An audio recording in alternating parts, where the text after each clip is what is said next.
Speaker. The Honourable David Cunliffe. Mr Speaker, I rise to take a call to join with my colleagues in opposing the truncated report back time for this bill.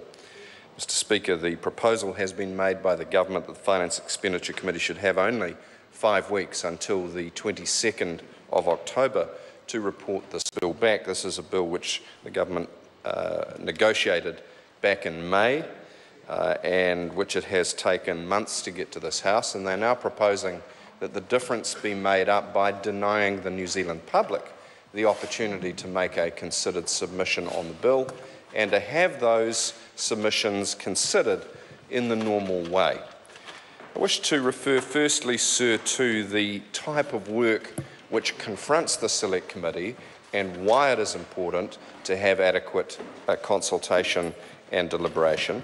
And so secondly, the broader picture of the threats to democratic process and good governance, which this move is yet another small part of. So the job in front of the Select Committee is to complement the work that the Foreign Affairs, Defence and Trade Committee has done. We have a 1, 2, 3 page report from them. That's about $40 million worth of capital investment per page. Assuming that the $500 and something million of call facility is never called. But as Bill English would say, I see Bill over there doing urgent negotiations with the Maori Party, 500 million there, 500 million here, and pretty soon you're talking real money. Well, for New Zealanders, that is already real money, and that's why we deserve more than 5 weeks, sir, to consider how it's being spent. The more so because the government's pinching from Peter to pay Paul, pinching from the Future Investment Fund to provide this capital, and we covered that in the earlier debate. Sir, the Foreign Affairs Committee has looked at a very broad and general level at the work at which New Zealand officials did, which we've earlier acknowledged was good work in progressing this treaty. What it has not done is a comprehensive national interest analysis. At Appendix B, it's done what I think would be called a qualitative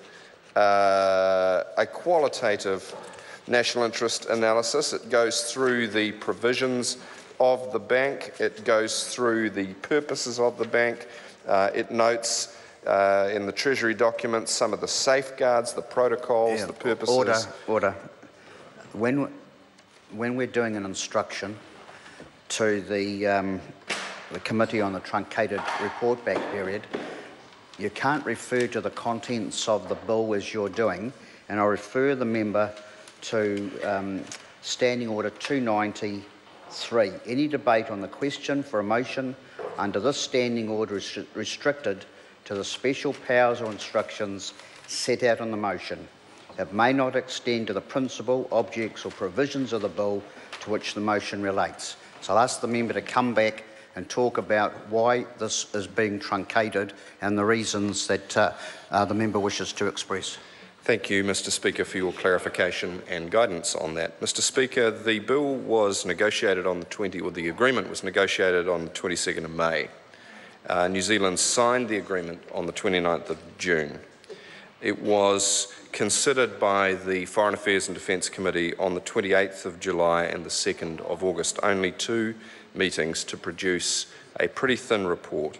It's come to the House now to be debated in first reading on the 15th of September, and we are being asked in less than 5 weeks to require the FEC, the Finance and Expenditure Committee, to report it back to the House. That's an inadequate time.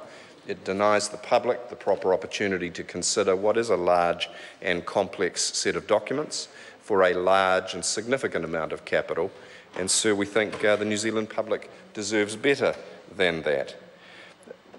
I don't think it's out of scope, sir, to say that as part of that time frame, that compressed time frame, there are risks that the proper financial, economic and legislative analysis which would normally be done for such a complex instrument could well be compromised, and it is that which is our immediate concern. So moving on, can I also say in respect of this truncated timeframe proposal from the government, that there has been a habit of coming to this House with requests for compressed select committee timetables. And for members of the public who may be watching or listening, a normal select committee process, as you well know, sir, would expect to be taking about 6 months. And that would give a committee adequate time to advertise, to wait for the public to prepare their submissions, to receive analysis of those submissions, to consider that analysis, to prepare a report, and to get it back to the House. And under our standing orders, of which you are, of course, the master, sir, the House would then consider it clause by clause in the committee stage and in the whole in second and third reading. Sir, it's just not possible to do that in 5 weeks, and something will be compromised by that time frame. Finally, sir, I do think it's worth noting that this habit the government's in of compressing select committee consideration does appear to be part of a tendency towards the slow erosion of some of the guarantors of our Westminster tradition. Around Wellington, you hear public servants say how little the current government cares for the convention of free and frank advice. How much ministers are expecting officials to tell them what they want to hear, and how the government is railroading through proposals, sometimes involving close associates. Sir, the tradition of free and frank advice is there for good reason. For any government, whatever its stripe, it's much better to find out what the bugs and problems in legislation are before decisions are made rather than afterwards and find out the hard way. And sir, in protecting the select committee timetable for this bill, we also wish to make a nod to the broader conventions which underlie good governance in our Westminster system.